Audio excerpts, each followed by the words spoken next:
Welcome to the Food Professor Podcast, Season 3, Episode 19. I'm Michael LeBlanc. And I'm the Food Professor, Sylvain Charlebois. Well, Sylvain, I'm back from Vegas, getting ready for Easter turkey on the weekend. Yes. So you got to know, I'm happy about that. A question for you. Are you team turkey or team ham? Well, you know, we used to be Team Ham, but we're adventurous. We're looking around. We're open for ideas. What about you? Well, listen, listeners would know I will take any excuse to eat turkey.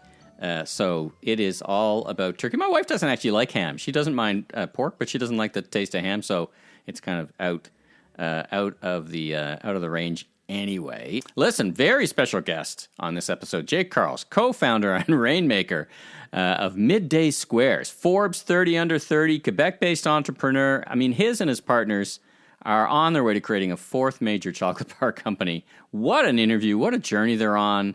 A lot of lessons to be learned from our conversation with Jake and how they went to market. All right, so let's jump into the news. I wanted to start with the budget debrief. So our last episode, we touched on the budget, but it hadn't actually been released yet. And it was kind of a leaky budget, actually. Some things were already being leaked, which was unusual. There were more leaks than on the Titanic, for goodness sake. I know. I guess there's both a mix of leaks and a mix of anticipated change. Now, one of the things you and I had talked about and the restaurant industry had geared all their lobbying up to was this 6.2% increase in beverage and alcohol costs. Now, the government rolled that back, heard the noise, and rolled that back, I think, to 2%. There was something about a grocery rebate. Anything? What was your sense of the budget and of course, in the context of the food industry? Yeah, I think, well, first of all, with the escalator tax, with the federal escalator tax, the Ottawa read the room. I mean, clearly, I don't think it was the right time to basically implement a 6.3% increase in the federal tax because it's linked to inflation, and that's what we were looking at for April 1st. So that was changed. It was capped at 2%. I think the cap is not going to be just this year, but it wasn't clarified. But I think it's actually a win for the industry, for food service as well. Restaurants Canada was very pleased with the decision. I think it was the right thing to do. That's a win for them. Yeah, that's frankly, a win for them. And right now, there is a mounting number of taxes that industry needs to cope with, and it's been problematic, and of course there's been a lot of discussion over the weekend on social media about the carbon tax, which was raised to $65 a metric ton across the board for the first time. I mean, we've had BC and Quebec both have had a carbon tax since 2007, 2008, but it never actually went beyond $50 a metric ton. So this is the first time, and now Canada has the seventh highest carbon tax in the world. So a lot of people are concerned. Frankly, honestly, I don't really, I actually do think that there's some merit with the policy itself.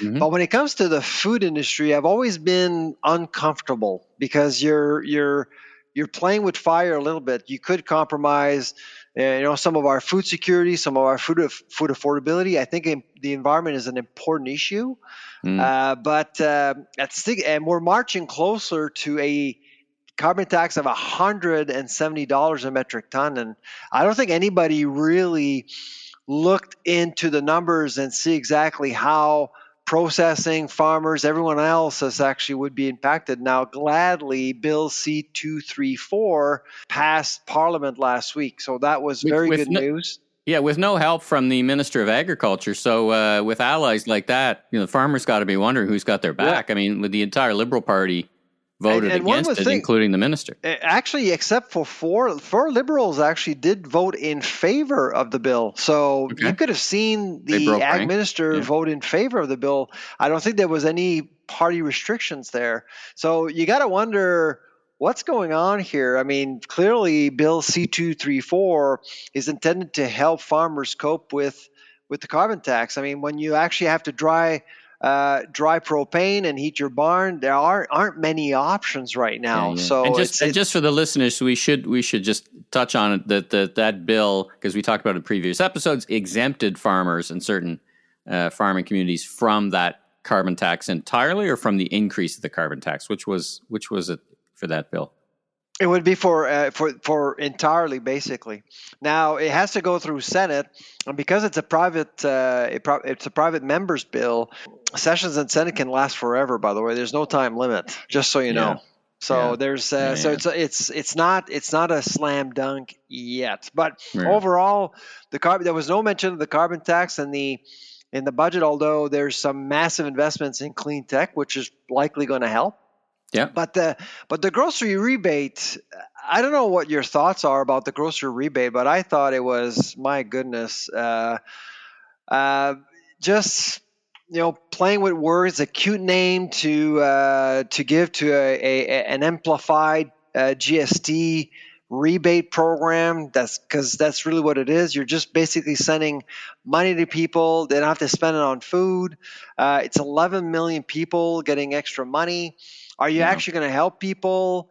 My guess, I don't think so. You may actually make things worse, because as soon as you've actually put in $2.5 billion more in the economy as a government, you could again add fuel to the fire. What were your Well, thoughts about the maybe. grocery rebate? Well, listen. I mean, on the surface, it's just the Trudeau government is let's just say not a subtle marketing organization. But listen, if it's going to the right people, the counter to your argument is that it's taking people out of a food bank, and if that's the case, I don't think it will, actually.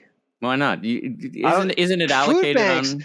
Food banks actually said it was a bad idea because they know it's not going to keep it's a one-time payment for family of four. It's $467. It's not going to help. It's probably going to help maybe for one or two visits at the grocery store, but they'll go back to it's not a long-term solution. And I actually wrote in my op-ed in the Toronto Sun last week that perhaps it's time to think about, setting up some sort of a food benefit program for the needy, and give out stamps. I mean, I know it. Like the U.S. has a food stamp program, right?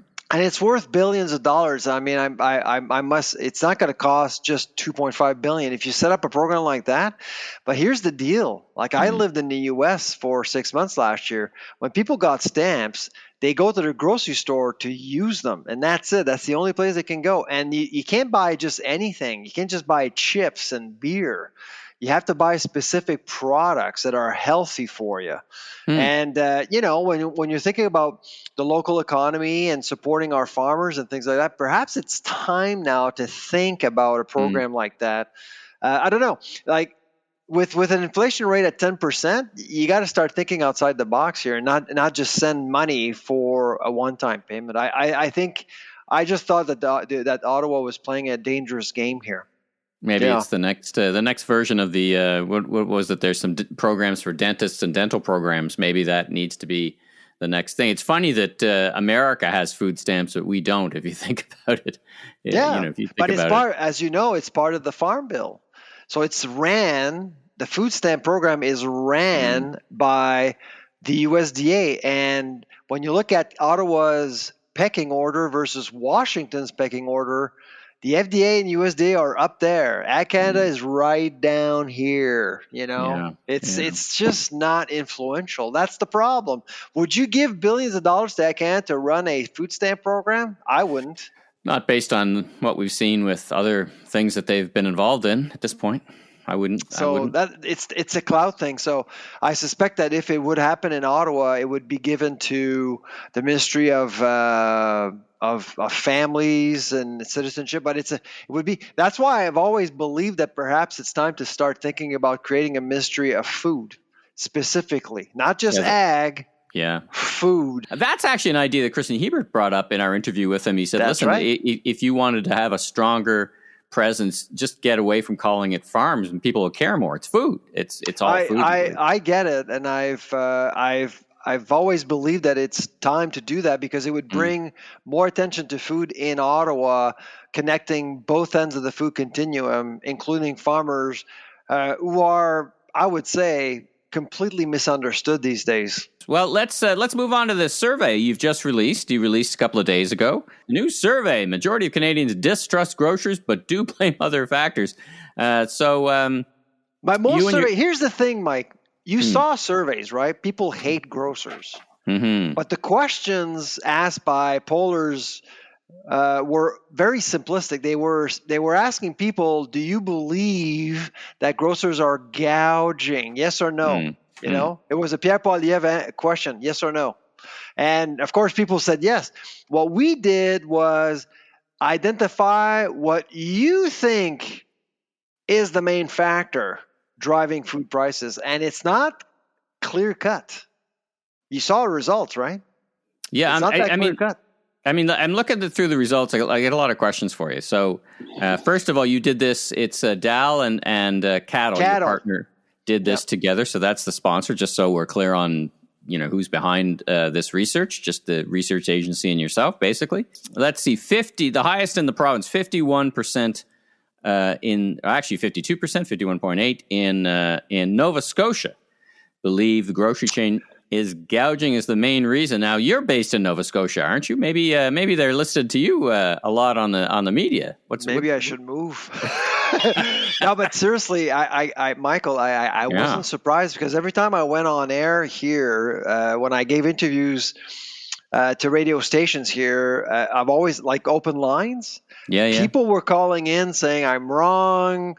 Sobeys and Loblaws are out to get us. There's some corruption going on. I mean, it was pretty intense in Toronto with the chicken breast and everything else. I mean, Toronto's big, right? There's lots of stuff going on. So I actually think, I thought results were really good. Why? Because I actually think that Canadians are smarter than what they're showing on social media. We've talked about that often. Social media is not reality. That's right. Yeah. Let's see. What do you think about the results?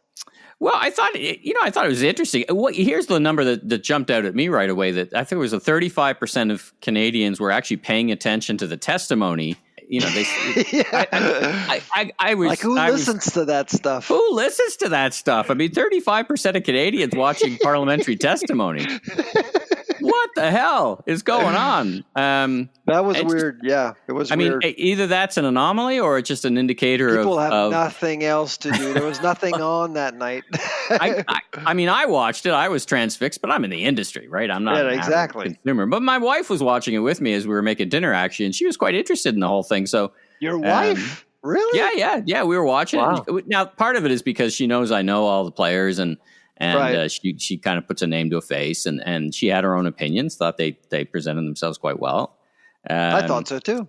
So let's see. Loyalty programs could be more generous. Interesting. It's interesting in loyalty programs. Price freeze is the number one thing that came up. Price freeze. Loyalty programs are really in play right now. That was a big buzz in Vegas. This idea of first party data, by the way, where you kind of get to own the data, and you saw Empire Sobeys do that, buying in to the Scene program. And even 2 weeks ago, you saw the Air Miles program go into protection and then purchased by BMO, which is what is it? Air Miles is at Metro. So that, loyalty programs are certainly in play, and Canadians love loyalty programs. Anyway, I thought to your point, a percentage of people think it's the grocer's fault, but did you notice that there are two provinces where gouging is actually not the number one factor? Number one factor in Quebec, they actually think it's monetary policy and fiscal policies. I wonder now, would you attribute that to the fact that there's more people are more savvy, pay more attention to agriculture in those two provinces and know and get a sense of the bigger picture? And what's your sense of that result? Or they just don't like the federal government, one or the other, right? I think there's a lot of that going on. I think, but. I mean, I've always believed that British Columbia is certainly one province that is very well connected with farming. They understand supply chain economics. But no, I was actually pleased to see at least two provinces where really price gouging in retail wasn't necessarily the most significant factor. So, frankly, I think the needle is moving a little bit. I think people are kind of tired of saying, okay, so we're pointing fingers at grocers. So what? I mean, I've been out there saying, listen, Canada has one of the lowest food inflation rates in the G7. I mean, this is a global phenomenon. Maybe people are starting to understand that this is a little bit more complicated than just pointing fingers at Galen Weston. I don't know. Maybe I'm too hopeful. Well, all right, let's take a break now for the news, and let's hear from Jake Karls, co-founder Rainmaker, Midday Squares. Well, Jake, welcome to the Food Professor. It's a great honor to have you on our podcast today. So, tell us to start things off. Tell us a little bit about yourself, your background, and generally what do you do for a living? Oh, I love that.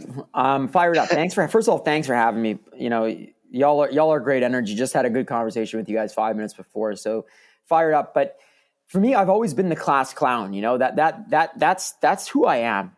You know, in high school, I didn't do well academically. It just wasn't my strength, and all I did was prank professors and make noise, cause trouble, and everyone loved me, believe it or not. But then when grade 11 came around and I had to graduate, my parents were called to the principal's office because they wanted to tell them that I wasn't going to graduate because my grades were so bad.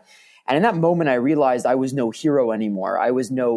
The class clown is no superstar because basically me staying back while everyone goes forward, it just puts me backwards while everyone else is going forward. So in that moment, I said, you know what? I'm going to take my academics seriously. I'm going to figure this out. I'm going to follow that path and do what everyone else is doing and stop being that class clown because it's getting me into trouble.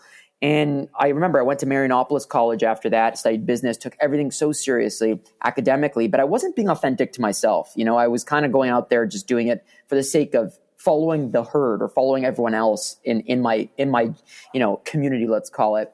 And I graduated from Marinopolis and I went to Western University to study actuarial science. So actuarial, for those who are listening that don't know what it is, it's basically just deep math and statistics. And it's like guardrail to guardrail, Jake. Yeah. It's guardrail to guardrail. Yeah, you're the class clown to actuarian. Come on. Yeah, could you imagine? And so, but I wasn't doing it because I wanted to. I was doing it because I wanted to show to everyone that I'm no longer the class clown. That was really the goal. It's like, if I could study this, dominate it, do very well, then people might not look at me as that kid anymore that was making jokes all the time and not taking life seriously.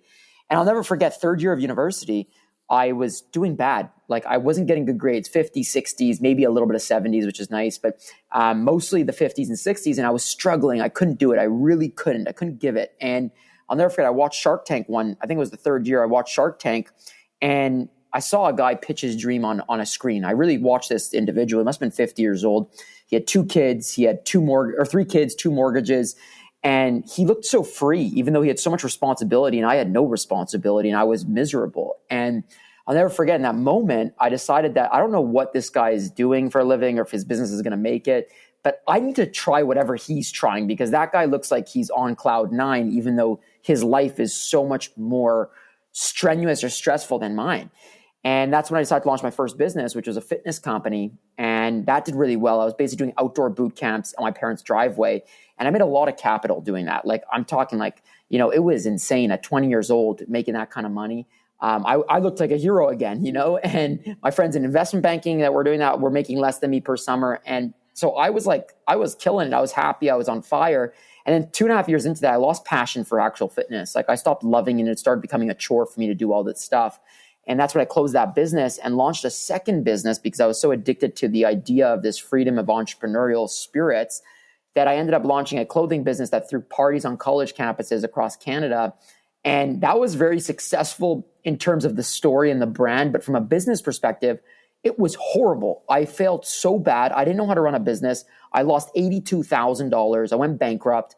And I learned a lesson that is not my strength. Running a business is not who I am. I do not know how to do ops. I am not good with accounting. I am not good with the legal work. I am not good with management.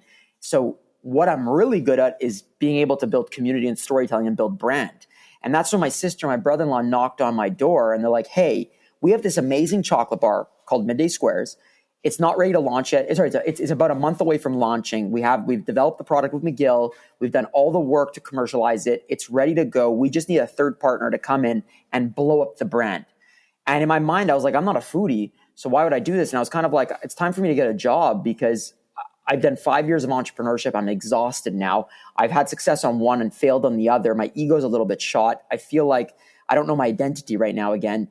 And they're like, all you need to do is be you. All you need to do is come in here, make noise, build the brand, and be yourself. And we will run the business and do the operations while you go out there and build the brand. And in my mind, I was like, oh my God, that's me getting to play the game to my strength and not my weaknesses, and not have to worry about anything I don't like. And that's when I joined forces. August 4th, 2018, we launched Midday Squares, which is the first functional chocolate bar. And it's been almost now 4.5 years that we're still going. And I feel like I'm finally being authentic to myself by being the class clown within a corporation. And so I learned that life is difficult, but it's not linear, and it's okay to go zigzag, but you got to stay true to who you are. And that's really what I've learned over the last decade of entrepreneurship. Tell us a little bit about Midday Squares, the origin of the story, the product. Talk to us like we don't know the product, basically. Hot. I love that. I love doing that. It's like talking to sometimes my buyers in the US. They don't know who we are and got to give them a pitch. Midday Squares, first functional chocolate bar. The idea was basically my sister was making this snack for my brother-in-law as an afternoon chocolate indulgence that was better for you, that had some sort of protein and fiber, because he was addicted to eating chocolate at like 2 p.m. And when she made this snack, it was a hobby at first. It was like 2016. And she was making it as literally a healthier snack for him in the afternoon. And he brought it to his office and everyone freaked out for it. Everyone loved it. And fast forward 2 years, nothing happened with that product. But my sister ended up closing her fashion business. My brother-in-law sold out of his software company, and they wanted to work together on a company, and they knew that they both loved food, but the product was literally right in front of their eyes. They were making it every day, but that wasn't the product they first wanted to launch. The first one was morning oats, and that was a failure, or they realized they couldn't make a better product than anything on the market. And one day my brother-in-law received a report from a large corporation here in Canada, a large food conglomerate, and it showed that real chocolates, or darker chocolate, was growing rapidly year over year, and that vegan protein, so plant proteins, was also on a tear year over year. And he realized in his head, oh my God, Leslie, my sister, his wife, was making a baby of these two massive growth categories that are saturated markets. But she's like, oh my God, you're making a chocolate bar that has plant protein, fibers, functional. And this is what the market needs. It's a white space that will actually have customer pull when we launch. And that's what the product was. It was literally a chocolate bar that gives you high protein, high fiber, good fats, and keeps you full for 2 to 3 hours, but it's also better for you. So it's not full of the junk that you eat all the time.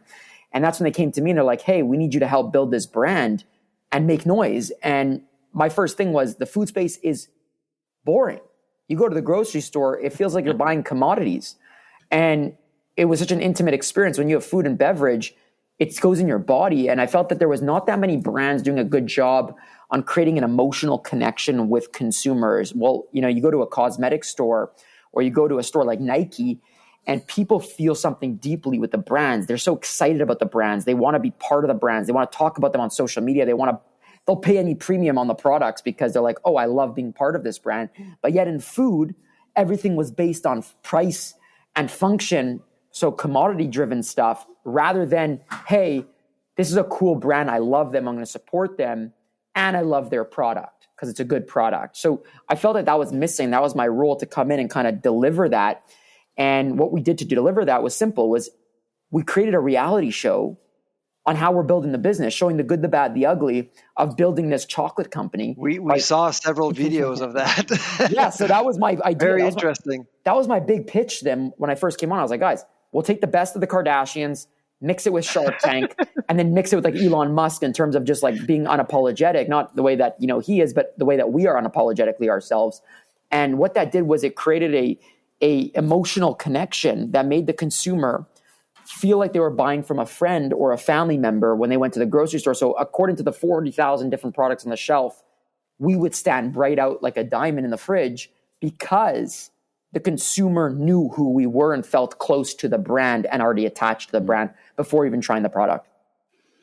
It's funny you describe that as simple, because that is far from. Oh yeah, simple. It was hard. It was hard. I want to dive into that later, because I think you've got so many great lessons to share with listeners, with the industry. I want to talk about your trade and sell-in. So you mentioned U.S. buyers. You've got some amazing retail partners, Target, for example. Now that doesn't just happen. These folks just don't watch videos and suddenly list product the way they've listed you. Talk about how you've grown the company and your approach to actually sitting in front of a buyer, getting those listings, and the lessons you've learned for other that you could share with other Canadian food innovators. Mm-hmm. The key is one thing, and then I'll talk about sub things that we do. But the number one thing is, I always say, make friends first, then do business. And what that means is go figure a way to become friends with the people that you might work with in the future with no agenda.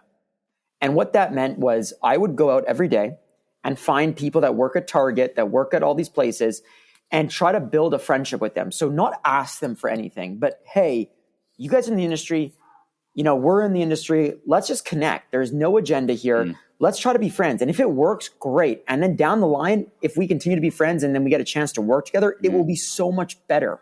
Okay, unpack that for me, because buyers are notoriously skeptical of people trying to make friends with them, because it's not a hidden agenda. In some ways, you're making friends, as you say, you're making friends to just get in. But these guys, these men and women, they're professional. They're professionally pitched every day. So you went to conferences, you reached out on LinkedIn. Like, talk a little bit about that. So what I would do is, number one is Midday Squares as the company. Like, we would build everything out loud. Again, the reality show of entrepreneurship. We would show it on social media. So you would see us authentically in the most vulnerable sets of, like, we would talk about our therapy, our breakdowns, our milestones, our moments of complete, utter chaos and adversity. So you would see a real authentic human beings that are really just giving it their all.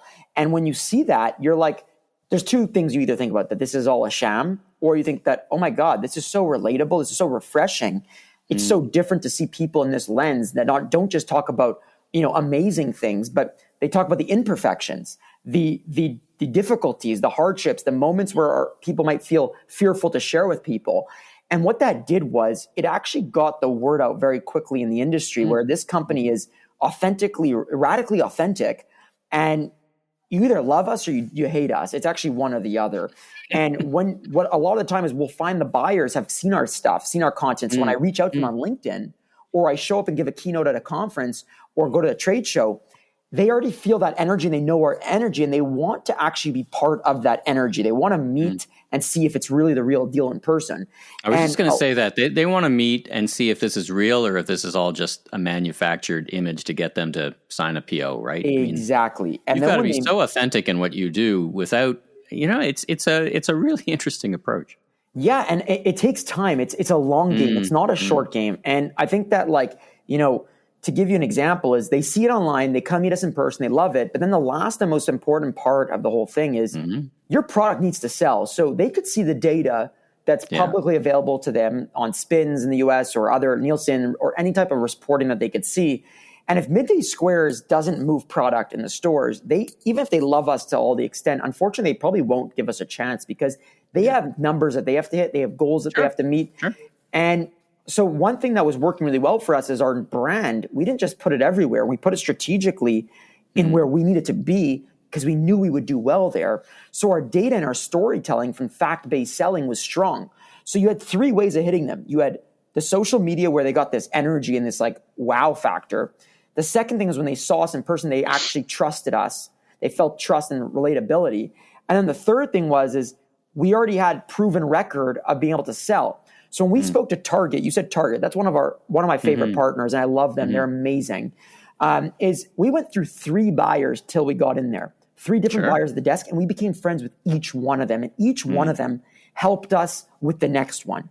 And this is where the friendship part kicked in so powerfully, is when a new buyer came on the desk, the other one would say, this brand is really good. We got to get them in here. It's going to be amazing for Target, and they're great partners, and let's build with them. So when they got an internal team member vouching at that level, they already had a good image of us and thinking, hey, yeah, let's work with this company. Let's meet them. Let's talk to them. Let's set up a dinner together. Let's go play Topgolf. So we would do all these different things, and it was a long game. It was like we're watering a plant. You got to, in order for the plant to keep growing, you need to keep watering it. It's not just a one-time, hey, nice to see you, let's make magic. No, it's like, hey, how are you feeling? You hurt your back? Here's someone I saw for my back. Can I help you? It's not about, hey, can you give me more placement in the store? Hey, can you give us a discount on this? And I think that's where Midday Squares has figured out its finesse, is the idea of balancing friendship with business and transaction, and not crossing either line, and marrying them together as an art. And I think a lot of people use typical just sales strategies, which these buyers see thousands. Every day. Thousands a month. Well, if relationship building is the water, let's call social media the fertilizer. Yeah, I like that. I like that. Or the poison.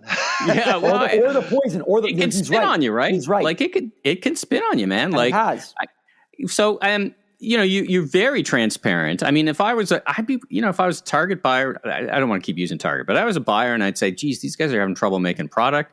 I'd start to get a little worried. You're very transparent in that. What's the origin story behind the social media approach? You just didn't, I mean, that's very unique. It's very unique for sure. Yeah. What inspired it? So my partners are introverts. I'm an extrovert. So when I was in my previous journeys with the fitness and the clothing, I used social media with radical transparency to build the brand, and they both built brands, but they didn't build operationally well. So when my partners saw that, they were like, this guy gets community. He understands how to build community. So when it came to them, it was like, I said to them like this, very simple. I said at the beginning, in order for us to break through this market, the CPG market is one of the hardest industries to make it. And what I mean by make it is to actually scale a company. Because it's dominated by 12 large corps, 12, 15 large corps that own 70 to 80% of the grocery store revenue.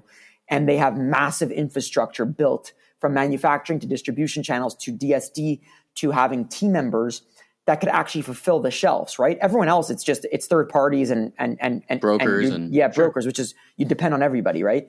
So I said to them, hey, if we could build fandom like rock stars do, like literally a rock band does, like a Backstreet Boys or Spice Girls or whatever, or, any artist, then at least we'll build a support that's emotional, which will make people go to the stores to get the product and then sell them for us. So they would buy for their families, they would go to the dinner table and they'd be like, hey, this brand is so cool. It's so fun. You got to see their storytelling. It's so real. And here, I want you guys to try the product. So they would then go acquire us. These super fans would go acquire us 5, 10 other fans. And that would do the marketing and sales work for us. And then they would go get us into retailers because they would go and say, hey, their friend that's a buyer, you've got to have Midday Squares in the store. Their company is the coolest company. So the way we did it was simply just show raw content of how we build the business, because no one was showing the behind the scenes of businesses in 2018. Everyone was scared to show imperfection. So I said, if we just do that, it's a huge risk. But keeping up with the Kardashians, TV ratings were on fire because people love drama, family drama. And then Shark Tank and Dragon's Den, or L'Œil de Dragon, was on fire as well from TV ratings because people were so curious now about entrepreneurship, not just products, but how do you raise money? What goes on in the company? So I said, if we just take the curtain a little bit more open and show everything behind the scenes, from hiring people to getting into fights, to how do we raise money? How do we deal with a legal battle? People will be very curious because they haven't seen it before. And then the third thing was, we're 3 characters. My sister is a badass, CEO, and she loves manufacturing. She loves building things. So she has her own character in that sense. My brother-in-law is a software engineer and he's very nerdy, data-driven guy. So people love that. And then you have me, who's an energy bunny that loves to make noise, which I bring positivity to the world. So you bring those 3 people together and they each have their own fans. And then that brings swooped into Midday Squares. So once we start posting all this stuff on social media, we start to see the sales come in. And then we're like, that reinforced us to invest in our first hire, which was a videographer. Before a food scientist, it was a videographer. And that videographer's sole job was just to follow us around and film everything. The year 2022 was difficult, was challenging. Walk us through the year, this past year, some of the things that you had to deal with sale culturally, and what are some of the things that really made the past 12 months difficult, challenging, and now you're on the upside. Really, things are really looking up for you right now. Oh yeah, last year was hell, and the reason why it was hell was because Midday Squares did a transition in June 2022. So right before June 2022, Midday Squares was killing it. We were having very high sales months, but something in our margin didn't make sense. So the company, everything was going up in price from a supply chain side. So all our ingredients, all our shipping was getting out of control, and the business no longer was viable. So even though we were killing it on a sales perspective, the business itself wasn't viable. And we had the wrong people in place at the time that were in our executive positions that really made, in my opinion, poor decisions. Now, those poor decisions did have effects. So in June 2022, we had no choice but to change the product. So we went from a 2-square product. So for the last 3.5 years, we were 2 squares. So in one package, 70 grams, to shrinking that in half to go down on a 1 square and raise prices by 27%. So we did this change in the height of the economy going into a little bit of a weird zone. And we just threw it on. We changed the product. We reformulated the product. We redid our supply chain. We raised prices. We shrunk the product in half. And that was a shock to the system, because what happened was we were honest. We told our consumers in videos and everything, here's why we're changing it. If we don't change it, we have 3 months of cash left and the business will close. So Midday Squares will not exist. If we change it, we have a chance of saving the company and actually making sure that these products are hopefully around for the next 20, 30, 40, 50 years.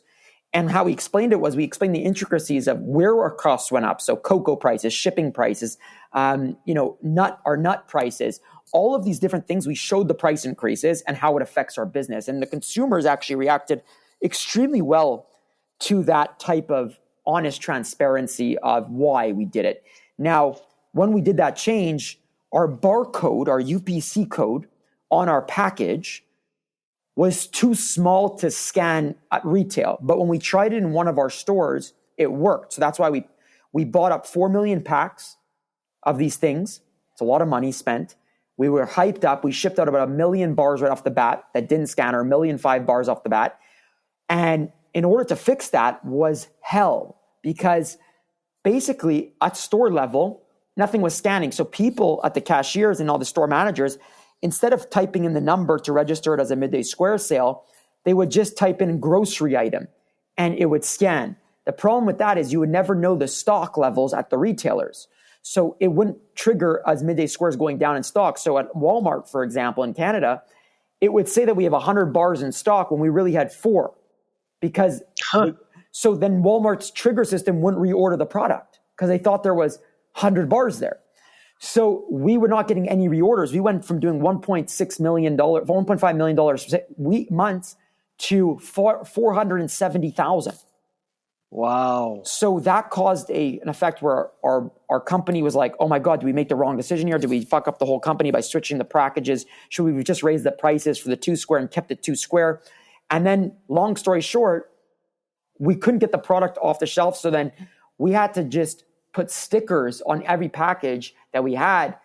And that was a hellhole in the labor. Then we had this whole problem. Machines broke down and it just dominoed. And we thought we put in our P&L that this whole 2 to 1 square changeover would last 3 months until it picks back up. It lasted 6 months of dread. So the company almost went bankrupt. Then finally, November, December, things started picking up again. 5-6 months ago. Yeah, this was hell. Okay. Our quarter was terrible.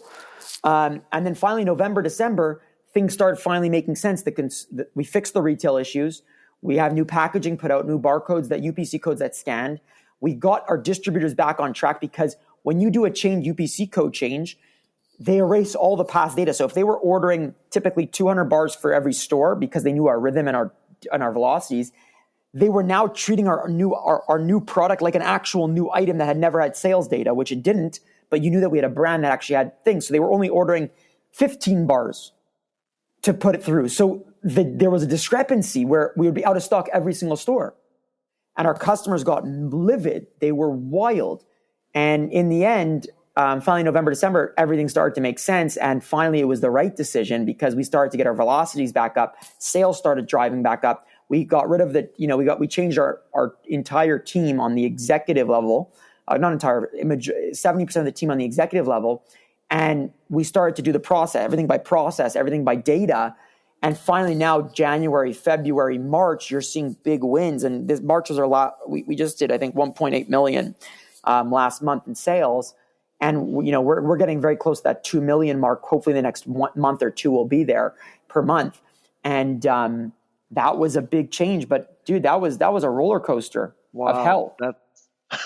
That's amazing. So we're into April now, and things are looking up for Midday Squares. So what's next for you and the company?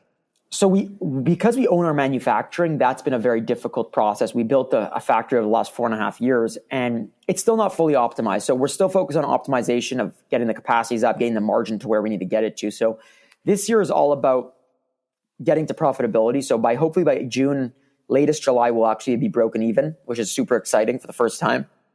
And we plan to grow from May 23 to May 24 to hopefully 26 book 26 to $28 million of revenue, maybe 30 if we have a really, really good year. And profitable. And after that, it's like, hey, can we build this to be, a $200-400 million, chocolate company in this better for you space across North America? Because right now we're only in 4,500 stores across Canada and the United States. There's 47,000 available doors for us to go into because our competitors are in the 47,000 doors. So we have a lot of room to play. It's just all about focus, execution, and to continue telling that story and building the fans and delivering great products that fit the market, not just random products that, are semi-okay. We got to deliver greatness and innovation if we want to keep the trust of the consumer. Mm-hmm. So how do we get in touch with Midday Squares? How do we learn more about your products? So you could follow us on social media, Midday Squares, on TikTok, Instagram, LinkedIn, or Facebook. And on our website, www.middaysquares.com, you can either order on our website if you want a product to try, or go look at the store locator. Our product's available at places in the United States like Target, Whole Foods, Sprouts, Wegmans, Fresh Market, and in Canada, Sobeys, Metro, Walmart, all the health food stores like Whole Foods, Tao, Avril. You got it all over. But again, the product is located in the refrigerated section. That is the key. It's not where the bars are. It's in the refrigerated section. So yeah, or if you want to come visit our factory, message us on social and we'll see if we can make that happen. Jake, thanks so much for joining us on the Food Professor podcast. It was a real treat for Savannah and I get to know you and know the business and see a little bit behind what happens on social media to get to the real people and the real you. Not that we're seeing anything other than that on social media. Listen, congratulations on pushing through. These things are never easy. It's a great story. Lots of lessons for folks who are similarly oriented to get out on their own and do innovation in the food business. So once again, thanks for taking time out of your no doubt busy day to join us. Thank you for taking the time to even give us a voice, both of you. It's much appreciated, and we look forward to meeting in person and having a good time. All right. Merci, Jake. Merci, thank you. Let's talk about Eat Just. So previous guest, Josh Tetrick, was on talking about his cultured meat, and they just had another milestone that he actually kind of hinted at, that the FDA has approved them as a safe to consume product. That's a huge milestone for them. So I think they're starting to hook up with chefs. Now, on the other side of the world and of the story, Italy has banned cultured meat. What do you think? Not yet. They're working on it, and they're also working on banning Chat GPT as well.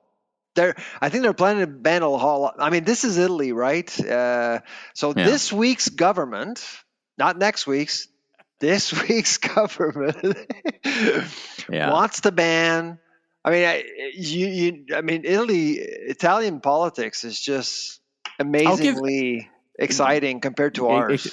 I'll give Italy a big credit. The nation does a very good job representing its food and holding manufacturers and brands accountable, so that when they say it's a type of tomato, it's got to be from that region. Like, they're very rigorous. They're even around the pizzas. Like, I think and that's done well for them, right? People know it's Parmesan. And they did ban the use of insects as ingredients for pasta. So they did do that. I think it was about 6 months ago. So it's consistent to your point, Michael. I actually do believe that food is. I mean, I think food is important for everyone, but a food nation. Institutionally for Italians, they actually feel that governments have to protect the integrity of food systems and traditions. Yeah. I think they do actually a very good job of that. Regardless. Actually, Quebec is a little bit like that, Yeah, that's true. Yeah. Just back to the FDA approval. Does that probably mean that the Canadians would look at that, the Canadian government would look at that, and then that would help it go through here in Canada as well? I mean, we generally think that they would look positively on an FDA approval. Would you agree? I don't know exactly how people would react here. I mean, we got the SM5s. I mean, the SM5s will have a huge say, and because they do represent animal protein production in Canada, poultry, eggs, and dairy. I mean, they have a huge influence in Ottawa. You know that, right? And at Health Canada as well. The hope that I have is in relation to Health Canada. Health Canada has more power than Ag Canada. And when it comes to dairy, Health Canada is not all that influenced by dairy. You saw what happened with the food guide. And so I actually think that there's probably going to be some interesting discussions at Health Canada, but I do believe that Agriculture Canada will be charged with the task of defending animal proteins in general, and specifically the MSM5s. I mean, there's a legacy, there's baggage there. Quota's worth over $30 billion. I mean, are you going to start allowing cultured meat in the market just like that? Yeah, I don't know. I don't know. I mean, it can't be much of a threat to anyone at this point. I mean, you'd need like an ocean filled of those containers to make a dent in the percentage of, food that is created in, cultured meat. I mean, it's got to be. I don't know. Maybe they're forward thinking and saying in 20 years we better protect the future now, but it feels like it's inevitable at some point, and it's a small percentage. I mean, it's never going to be. In the short term, I shouldn't say never say never, but at some point it's not going to be making a double-digit dent. But my only concern, again, it goes back to the GMO salmon. I think they just got it wrong, not labeling it, and before it even became legally commercialized, it was already banned by grocers. I mean, that's. So it's the technology is misunderstood, and you can feel that right now there's already some lobbying going on. I think France is going to be next after Italy, wanting to ban the product, the technology. But we are influenced by the U.S., and I actually think that the U.S. will go ahead with this. It'll be interesting to see exactly how grocers like Kroger, for example, and Walmart react to the USDA's approval, which will happen sometime this summer or this fall. Yeah, I mean, it just seems to have what they did. If you look at what they did in Singapore, they start with chefs making products from it, and then they start to take it into a commercial, into grocers. So anyway, it will be sold as a premium product for sure. Well, for sure, yeah. And then after specialty that, premium product, yeah, for sure. Yeah, but I mean, the upsides are incredible. I mean, it's when you think about biosecurity, food recalls, efficiencies across the supply chain, disease waste transfer. When you're producing chicken, you're not producing a chicken for the wings, the legs, and the breasts. You're just producing what you want. You're not discarding the rest of the animal. You're using the whole thing. So environmentalists will actually be pleased by that, and of course, animal welfare advocates are on board with this. Of course, From chicken and turkey to oranges. So I saw you post on social media that orange futures. Have you looked at orange futures? Oh I didn't until I don't drink a lot of orange juice anymore. I found it got flavorless for Nobody a while. does. Orange juice futures are way up, and it reminds me of the movie Trading Places. Have you seen that movie? Yeah. Classic, just classic. So right now, orange juice futures are at a record high. They haven't been as high as right now in 50 years. And so my guess is because crops in Florida were impacted by the weather with early frosts and things like that. It's been really cold in Florida, and people don't know this, but in Florida in January, February, it can get below zero very easily in the morning. When I was there in Tampa Bay last year, there were a couple of mornings I got out and it was actually -1, -2, and that's deadly for trees, and especially for orange growers. And so that's what happened. But again, the world doesn't rely too much on Florida anymore. That's the thing. So I think a lot of the market is being pushed by the Florida story, but you got Brazil now producing way more than ever before. China is producing way more. I mean, it's a little bit more diverse. Mexico as well. Yeah, South Africa is a big producer now of lime and citrus. And so actually, I think South Africa is number 4 or 5 in the world. So it's not what it used to. And frankly, if you remember, Pepsi actually sold Tropicana 2 years ago. Why? Because because the orange market is not that strong anymore. A lot of people are moving on.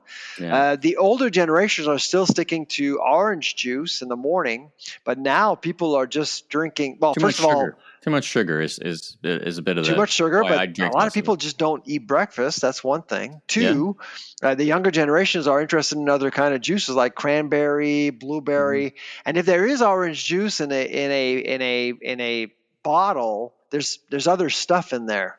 They mix things around much more so than colorants and all kinds of different things. Exactly, much more so than 20 years ago. So well, anyway, if anybody's from the Orange Juice Council of whoever is probably mad at us for talking about this, come on the show and talk about orange juice and how you're going to make it better. Consumption per capita for orange juice has dropped 30% in the last 10 years. Oh, well, they got to get going then. Well, they got to get going there. So they need marketing. They need something. I just wanted to give a quick shout out to JP McMahon, our guest, our Irish chef. Yes, chef's new book, An Alphabet of Anar, is just shipped, and I just got my copy signed from JP, and it is a fabulous book. Run, don't walk. To go get this book, I'll put a link in the show notes. I think it's available on Amazon now, but it goes letter by letter through all these ingredients. And off mic, I was telling you about how much he hates black pepper.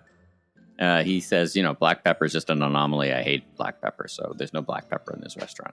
Listen, great episode, and let's leave it there and enjoy your ham for Easter. Yes. I will enjoy my turkey. And until then, I'm Michael LeBlanc, consumer growth consultant, podcaster, keynote speaker, and you are?